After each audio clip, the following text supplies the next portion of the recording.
প্রিয় দর্শক, আসসালামু আলাইকুম। কেমন আছেন? আশা করি আলহামদুলিল্লাহ ভালো আছেন। বরাবর মতন আজকে আমরা চলে এসেছি কুমিল্লা জেলার অন্তর্গত চাষী আবুল কালামের বাড়িতে। এখানে আসার মূল উদ্দেশ্য হচ্ছে, আবুল কালাম সাহেব উনি সূর্যমুখী আবাদ করেছিল। আপনাদের পূর্বের ভিডিওগুলোতে আমরা অবশ্য বলেছিলাম যে এই সূর্যমুখী আবাদের ফলে যে নেক্সট যে অংশটি, সে অংশটি আপনাদের অবশ্যই আমরা দেখানোর চেষ্টা করব। নেক্সট অংশটির মাঝে রয়েছে বীজ থেকে কি ফুল থেকে কিভাবে বীজ সংগ্রহ করে সেই বিষয়গুলো। তো আজকে আমরা আপনাদের ক্যামেরার মাধ্যমে দেখানোর চেষ্টা করব যে এই ফুল থেকে বীজ কিভাবে সংগ্রহ করে। আমরা যদি একটু আপনাদের দেখানোর চেষ্টা করি তাহলে দেখতে পারবেন বীজগুলো রোদে শুকানোর জন্য কিন্তু দেওয়া হয়েছে।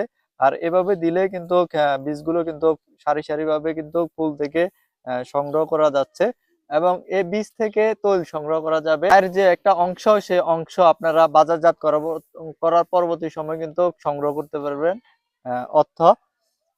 তো এই সূর্যমুখী আবাদ খুবই স্বল্প খরচেই কিন্তু করা যায়।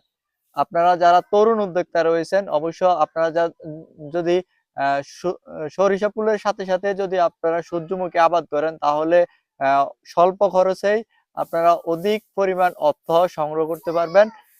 সবাই চাষাবাদের সাথে সাথে আহ আমরা যারা বুড়ো মৌসুম রয়েছে সেই বুড়ো মৌসুমে ধান আবাদ না করে আমরা যদি সবজি এবং কি সরিষা ফুলের সাথে সাথে সূর্যমুখী আবাদ করি তাহলে অধিক পরিমাণ অর্থ সংগ্রহ করতে পারবো এবং দেশের রাজস্ব খাতে অনেকটাই অর্থ যোগান দিতে পারবো।